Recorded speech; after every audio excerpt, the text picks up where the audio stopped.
And as you can see, even starting out, I've shortened the title on the slide for all of you. But it really is my privilege to be here today, and it's so nice to be out in the community, my community, as you heard, that I'm from this area originally, and while our ALS Center is very diverse and we have people from all around the world, it really is nice for me to be back in the same group of people that I grew up with, doing research for you all. So today, the goal of my talk is really to give you an idea of what we do in a clinical and a disease discovery research setting. And I know that many of you are familiar with the clinical research side of things, but I want to give you a flavor of the earlier steps in that process. And so I have 5 main points that I'm going to be coming back to over the course of today's talk. And really, it's coming down to this fundamental idea of what is translational research and why is that important.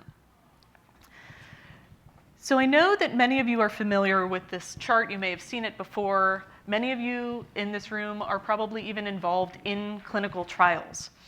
But clinical trials are the end point of many years, many decades of research most of the time.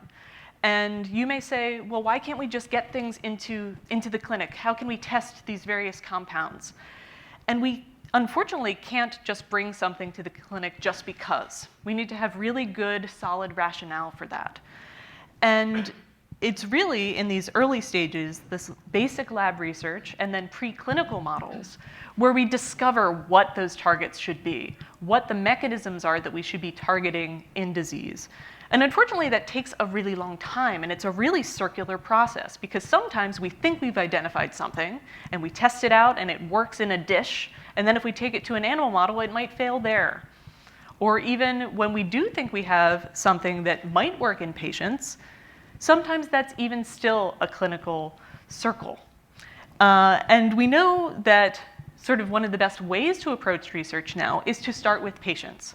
And I'm going to tell you today how some modern advances in science have allowed us to be better at this. Because I know there is frustration that we have all of these clinical trials going and then they fail. Well, why might that be? We take the information from patients and take it into the laboratory and do all of these tests and all of these fundamental studies and bring it to the clinic. And then we learn from that experience. Some things work, some things don't work so well. And we take that information and bring it back to the laboratory for the next round of what we hope will be a better clinical strategy. But with all of this in mind, we really know that this early stage, the discovery phase of research, really is the bottleneck here, that it takes a lot of time, and we do have failures at that early stage.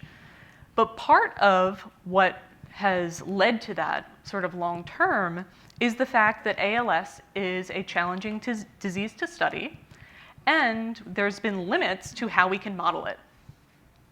So ALS really is very challenging, and that is because not all ALS is the same. Anyone in this room who has had that diagnosis, anyone who has cared for someone with ALS, knows that every patient is different. And we need to be able to take you as a person and figure out which group and which class and which subgroup of ALS you belong to. Because we know that ALS is not all the same at the clinical standpoint. We know that every patient that comes in may present in a different modality. Some people might come in with a drop foot. Some people might come in with a bulbar affect. Those are different clinically, and therefore they might need to be treated differently therapeutically as well. Similarly, patients have different symptomology. Some people might have more lower motor neuron or upper motor neuron involvement, and those would also be different subgroups of people. And we also know that progression rates are very different person to person.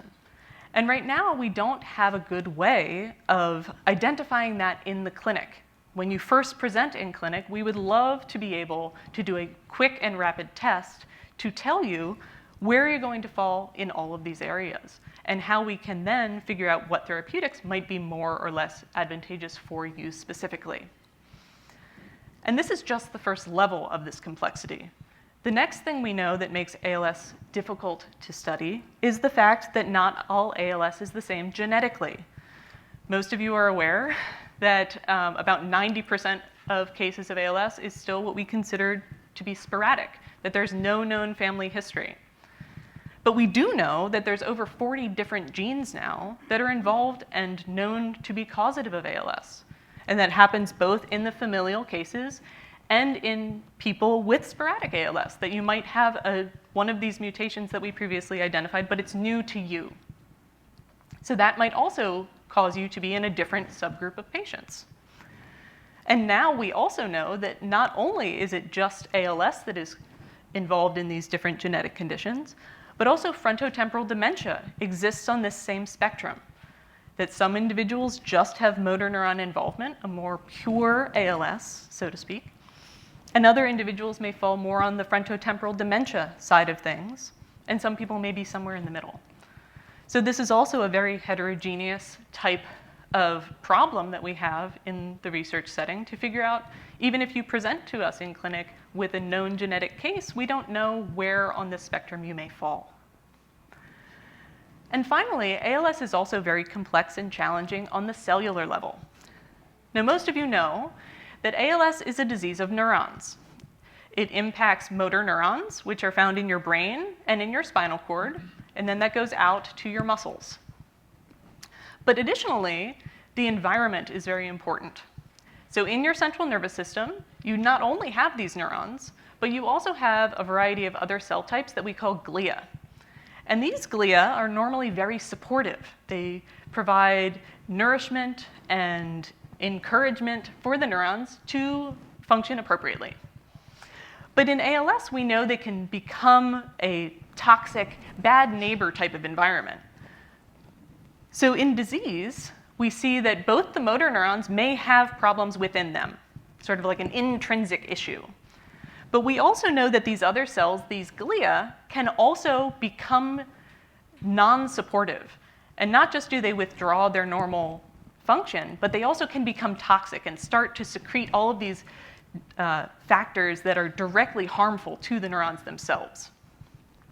So with this in mind, we might now think of different strategies to treat disease that are not just neuron-centric, but also maybe targeting some of these molecules or some of these cells directly.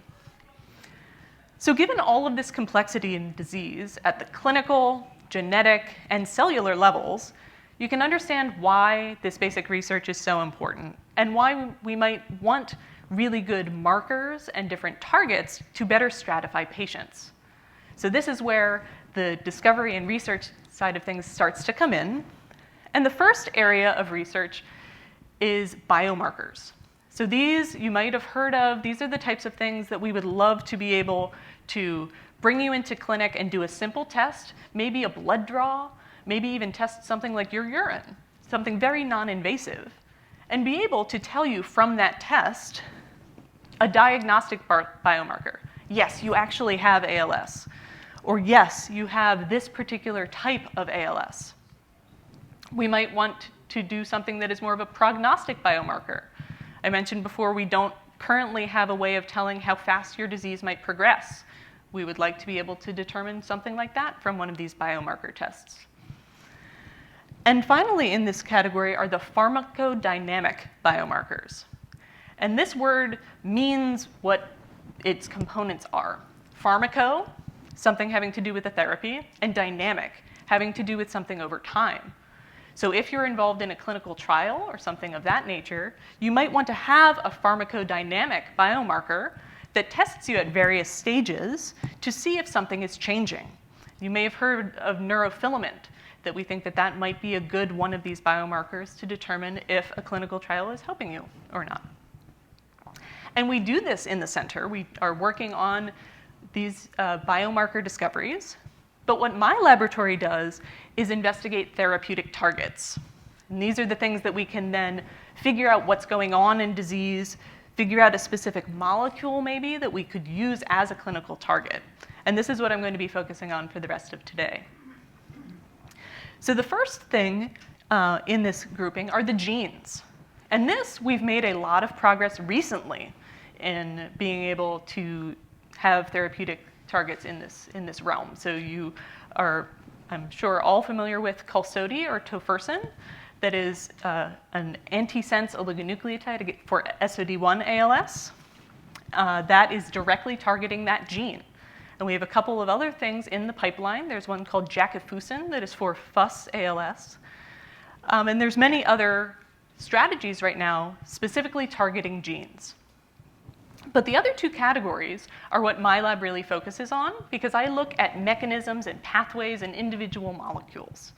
So I'm going to give you examples of therapeutic targets that we identify that are either molecules or maybe secreted proteins, specific molecules that are involved in disease. And I'm also going to tell you about targeting cells specifically. And this is sort of a new and emerging thing that we're working on in the center. But before I do that, I need to describe to you how we do this modeling in the laboratory. And originally, we were somewhat restricted because we needed to model ALS that was based on those genetic causes that we identified. And when we did that, we used animal models. And this could be anything from a fruit fly, which are much smaller than the flies that you see about your house. They're like teeny tiny. But we could model different genetic types of ALS in those flies.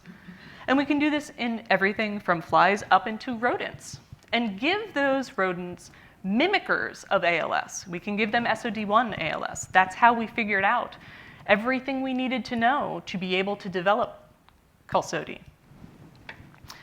But we were a little bit limited because this was restricted just to genetic ALS. And we don't want to have therapies just for that type when 90% of patients do not have genetic ALS. We want to be able to treat everyone. And so one of the fantastic things about research recently is the technological advancement that has come from being able to take patient-derived cells and turn them into whatever cell type we want. So we can have a patient come into clinic now, and we can take their blood or a skin sample and then reprogram those cells to become whatever we want. We can turn them into neurons. We can turn them into those glial cells. And then we can study disease as is occurring in that individual patient. And then we can take that information and better turn that into other cellular studies, figuring out targets. We can turn that into preclinical models. We can screen different drug candidates. And then we can use that approach to hopefully develop better therapeutic candidates that we can bring into clinic. And that's what I'm going to describe to you as what our laboratory is doing. So what do we use patient samples for if you come to the Jefferson Weinberg ALS Center? Well, we have a comprehensive biobank, and we are able to take, rather non-invasively, various biofluids and samples from patients. So you can come to us and you can get a skin punch, a little tiny skin punch, and we can grow cells from that. We can turn those cells into neurons, which I'll show you in a little bit. We can also take biofluids. So we can take your blood or your urine or cerebrospinal fluid, CSF. So if you're involved in some of the Healy trial components and have to do those lumbar punctures, which we know are terrible, we can save that CSF and we can use it in the research setting. And then we can take those samples and perform various scientific assays on them to determine the mechanisms behind disease. And we are very fortunate that we also have the ability to do autopsies. So if patients so elect, we are able to perform postmortem autopsies, and then we can use those to ensure that what we are finding in our in vitro studies are true in real patients. And that allows us to know that these are real targets that may benefit other people living with ALS. And we also have this fortunate component of being a biobank with a clinic that we can do clinical evaluations over time. So we have that power and that ability to take biofluids over time and check for those longitudinal biomarkers that I was mentioning. So we really can see how disease progresses and pair that with an experimental output. So what is an example of something that has come from this type of strategy that we can then harness and use in the research setting? Many of you may have heard of a protein that's called TDP-43. TDP-43 is a protein, and it's normally in the nucleus of a cell. And it's kind of like a shepherd protein. So it lives in the part of the cell where your DNA is and helps that DNA become the appropriate building blocks, the RNA, and then ultimately the movers and shakers of the cell, the proteins. And it allows your cells to perform their normal functions properly. But what we found by looking at patient postmortem tissue is that in 97% of people with ALS, and this really is just everybody except SOD1 cases, we see that that TDP that's normally in the nucleus isn't there anymore. It's out in the cytoplasm, the rest of the cell, and it's completely gone from the nucleus. You can see these like large circles. That's where the nucleus is. So you can imagine that if it's no longer there, you're going to lose the function that it normally was having. You're not going to have normal functioning of those cells anymore. And you're going to lose various proteins and potentially even gain some toxic features because that protein was in the nucleus and now it's out in the cytoplasm and it aggregates. And it might form some toxic features while it's out there as well. So I mentioned that this is a finding from postmortem tissue. When we're doing our research in the laboratory, it's then very important to make sure that the models that we generate have these same features, or else they're not a very good model of disease. So let's say you come into clinic and give a skin biopsy. Do those cells represent what we see in patient tissue? And what I'm showing you here, and I hope you can see it with the light, is that if we take a skin sample, on the left-hand side here, we have TDP-43 in the center of these cells. They're very green. But on the right-hand side is an individual who has a TDP-43 mutation. And what you can see in the red arrows is that those nuclei are no longer quite so green because the TDP isn't there anymore. And we also see in the little white arrow that we have aggregates of those cells. So this suggests that we see the same pathology in these cells that we saw in the patient tissue. We also now have a way to measure the function of that TDP-43, looking at its normal roles in the shepherding process. And we can see in the purple bar, it's pretty clear here, that the normal function is lost. We have a really robust change between the normal case and the TDP-43 case. And this protein that we're looking at here is called Stathmin-2, which you may have heard about because Curalis is now working in a clinical trial to look at this specific protein. So this is a relevant outcome measure that we can test even in these cells. So just in the skin cells, we're able to see ALS-related pathology. But skin cells are not neurons, so we want to make sure that we actually look at neurons in disease too. So the work of Megan Munch and Kelly Ciliax from our center has been working to turn those skin cells into neurons. And that is what they've been doing. We're able to take the skin cells and reprogram them into neurons. And we can turn them either into neurons or into glia or whatever cell we want. And we can even now make these little mini brains that we call organoids and study features of disease there too, we hope. But I need to prove that to you. So when we look at neurons that are made from patient cells, do we still see those same features of disease? Indeed, we do. So this here is a different type of ALS, but you still see the aggregates that are out in the neurons. So here, all of the red stretches are the really nice neurite areas of these neurons, and we see aggregates out there. And if we test these cells for another type of function, in this type of ALS, the role of this protein is to help with the DNA, the RNA, and the protein again. So here, if this protein function is lost, we get DNA damage. And the way we can test DNA damage is by this thing that's called a COMET assay. So normally, on the very far left, you see these little circles, and that's what DNA is supposed to look like.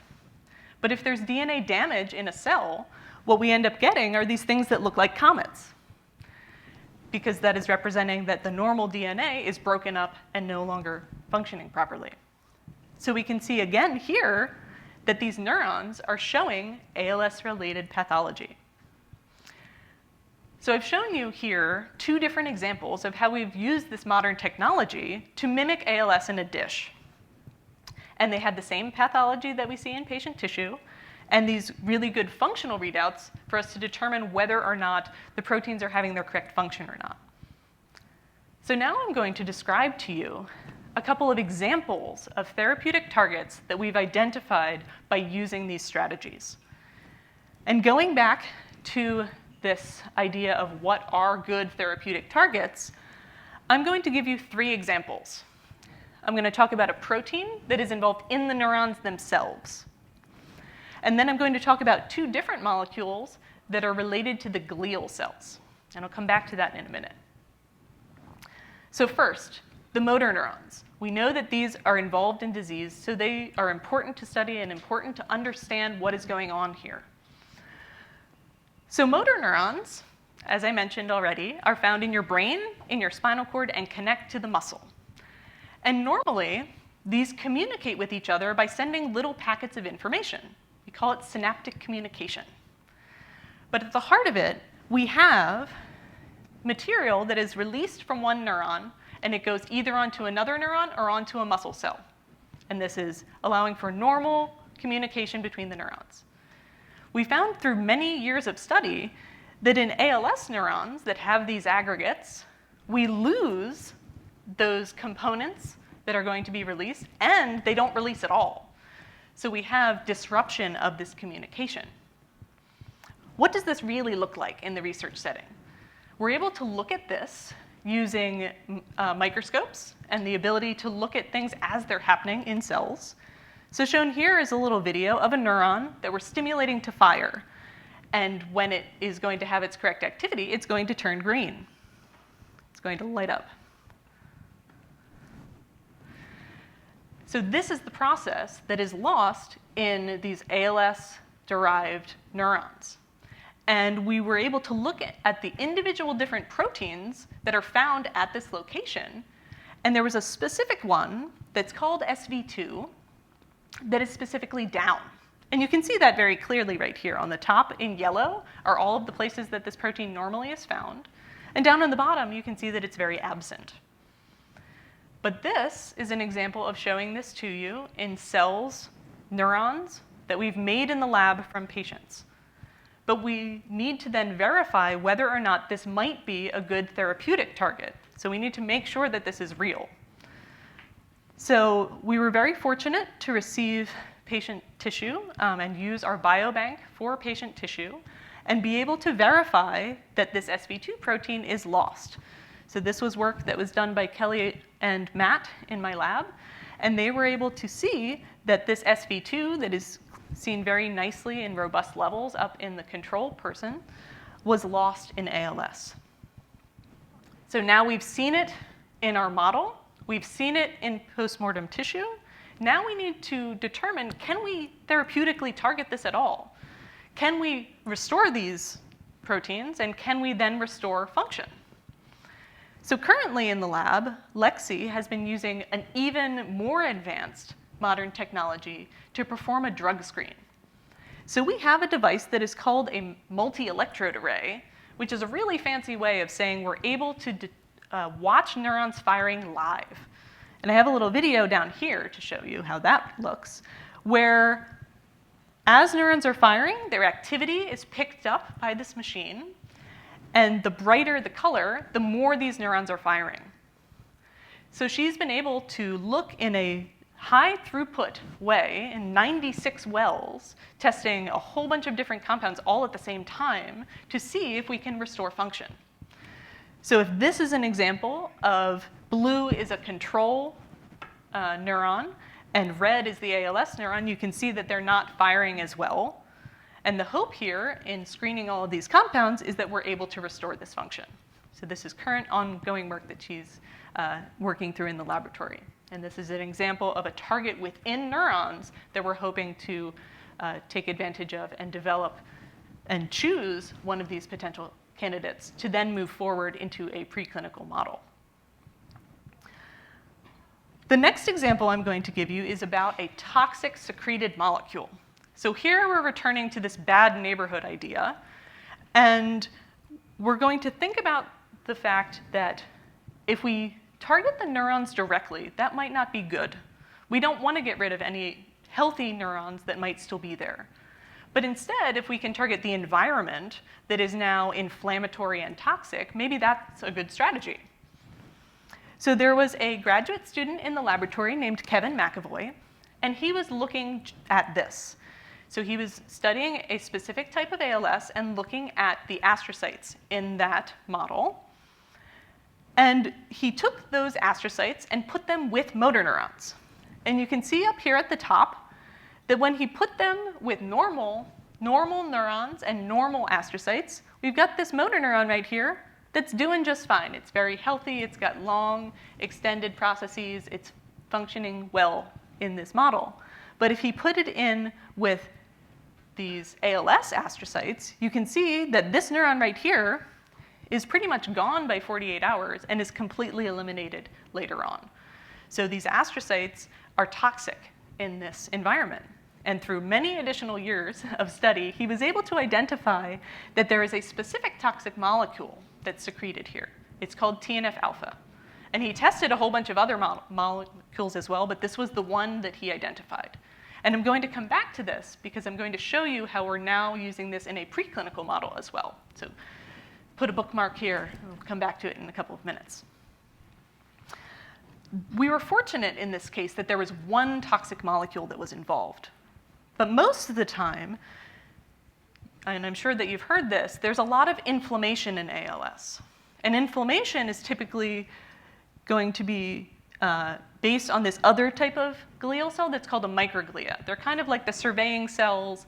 They're like the nurses that are going around and working to see if they can help in a situation and if they need to flag that there is a toxic environment happening. And unfortunately, what we know in ALS is we get this thing that's like a smoldering inflammation where these microglia are trying to be helpful and trying to recruit helpful responses, but they end up being there for such a long time and recruiting negative components that they themselves become toxic. So they sort of switch over and now have a very detrimental effect. And the issue here is that these don't just have one toxic molecule. There's a lot of different inflammatory molecules that are present. And you may have heard that there have been a variety of different anti-inflammatory molecules tested in clinical trials for ALS.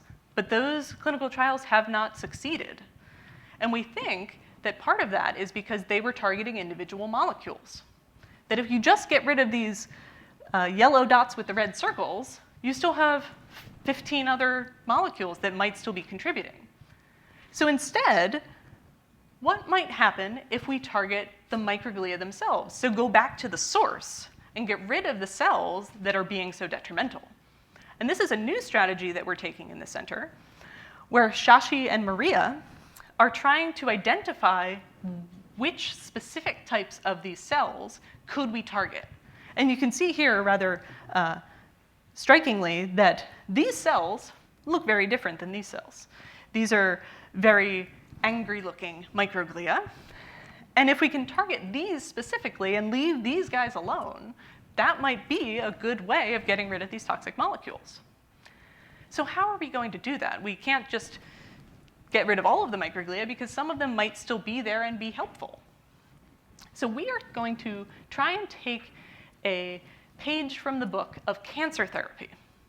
And you may have heard of an approach in cancer treatment recently that is called CAR-T. And the way that this works is that blood is taken from patients and T cells are isolated. So T cells can then target specific things in the body, and they can target them for destruction. So in cancer therapy, you can remodel and genetically engineer those T cells to specifically target the cancer, particularly. And then once they're re-engineered, you can put them back into the patient, and that goes and specifically targets their cancer, which is fantastic. And it's been working very well, and it's extremely successful. So what if we now think about taking the same approach in ALS? Maybe we could specifically target just one particular cell type. So if we have these microglia that are really toxic, and we identify a component on their outsides that we can take this CAR-T approach with, maybe we can then go and do this CAR T elimination of the microglia and get rid of this negative inflammatory scenario. So this is still something that we're sort of in early days in, but it's an approach that we're very excited about. So I've now given you 3 different examples of therapeutic targets that we've identified using these new tools that are at our disposal. And now I'm going to take us the next step down the line of taking one of these therapeutic targets and testing it in a preclinical model. Because before we can bring it to you, before we can put it into a clinical trial, we need to really determine 3 things. First of all, is it safe?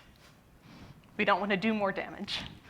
Secondly, how does it work in a complex system? Like, what happens when all of the other cells are around and it's in like a living organism? And 3, does it actually still work to prevent either the progression or the ALS from continuing to harm the motor neurons? So the way that my lab has taken to approach this is an animal model, and we use adult mice. So we use adult mice so that it is more similar to ALS itself, presenting in adult individuals. And we go into the spinal cord of these mice. So I do all of these spinal cord surgeries in the C4 region of mice, so up in their little spinal cords. And we have them put in an ALS protein. And we really can do this for like any ALS protein we want. And then they can begin to develop a phenotype of ALS. So they can start to have motor neuron loss. They can have problems with their motor behavior. And then we can go and give them therapeutics and see if the therapeutics help. And we did this in a part of the spinal cord that is also used for their strength. So shown here is a little mouse that has had one of these surgeries. And here we're testing its grip strength. So it's holding onto a little bar. And we can test to see how strong it is. Everybody always loves the video. But this is really useful for us because it gives us a measure of motor function. And in these ALS mice, we saw that their grip strength is reduced. We also see that then this is correlated to the amount of motor neurons that they have. So they lose their strength, they lose their motor neurons. But is this helpful, and can we potentially therapeutically intervene here? So I mentioned before, to come back to this idea of TNF-alpha.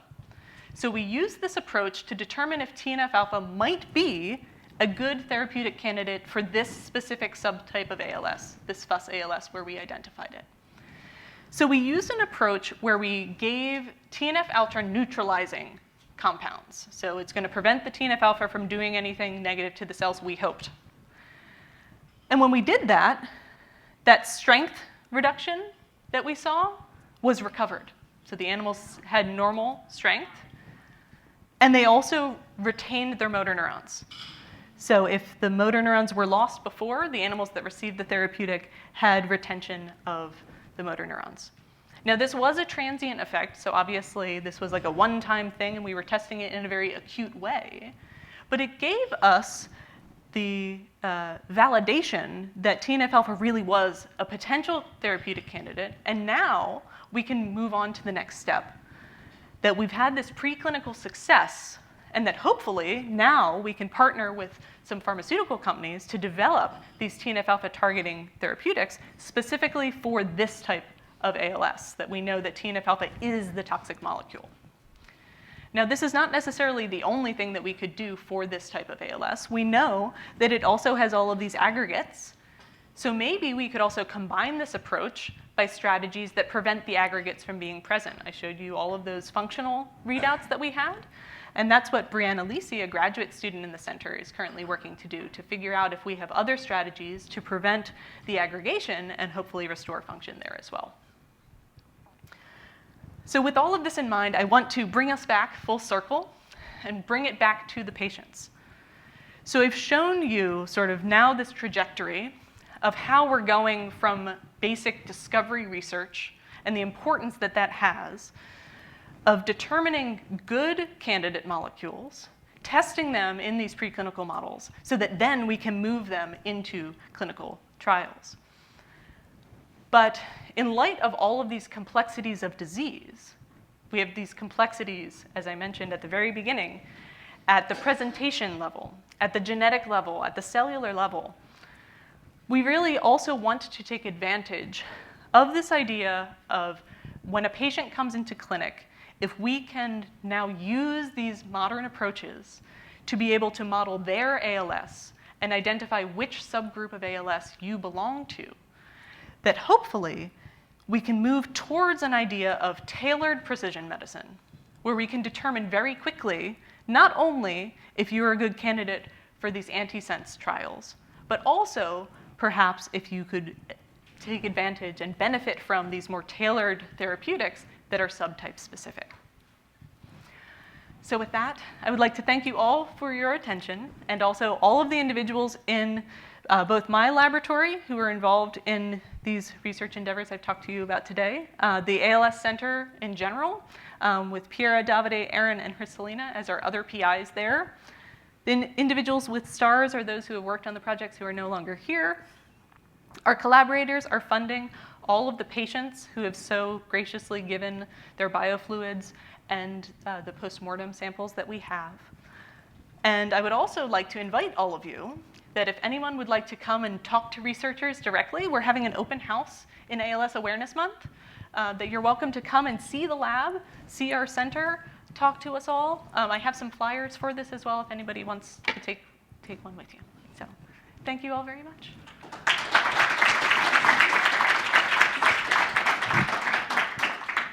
I wanted to know how you determine the candidates, and has it ever been tested on humans?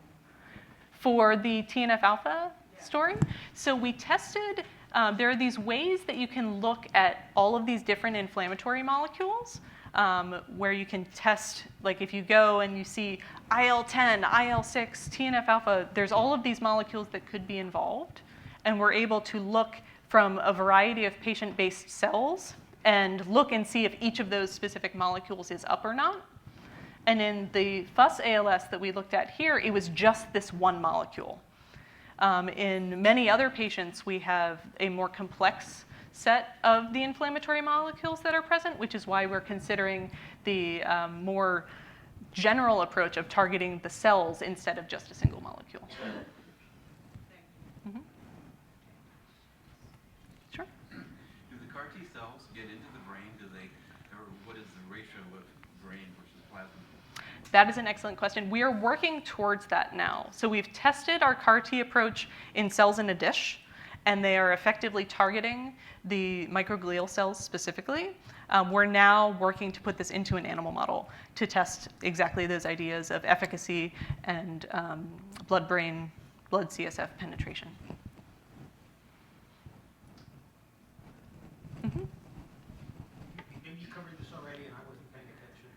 So how do you anticipate this being delivered to humans? Is it an injection? The CAR T? Yes. Yes. As of right now, the way that it's like plasmapheresis, I think, to give it back in. It's is the current cancer-based approach to it. In theory, it could also be implemented through a lumbar puncture method.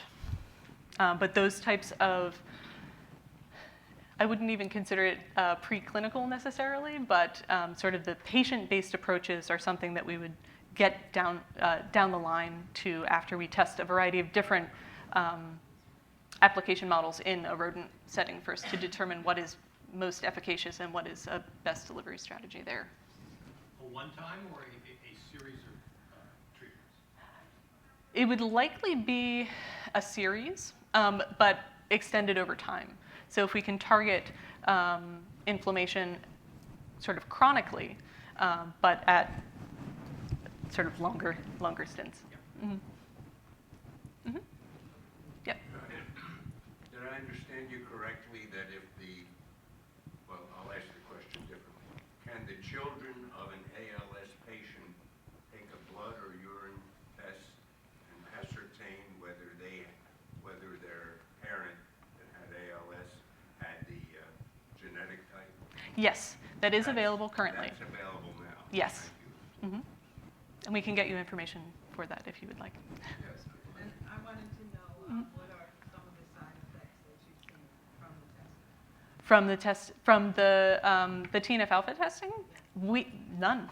It was actually very stark, but it was also potentially based on the way that we were administering that particular therapeutic. So in the animal model that I showed you here, it's a very acute ALS model in general of having it there very quickly and at very high levels, and the therapeutic is a one-time dosing as well. We actually use a little sponge to put it on top of the spinal cord, and then it goes down and it affects the cells.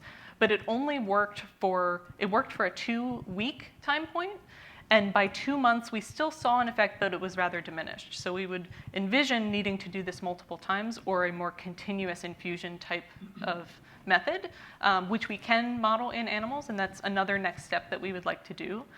But we were using a pharmaceutical grade antibody for this, which has been used, I believe, in an MS study already, actually. So that was something that was a concern, that anytime we do animal models, we also make sure that it is as safe and streamlined and scientifically sound as possible. So we chose a therapeutic that had already been approved there.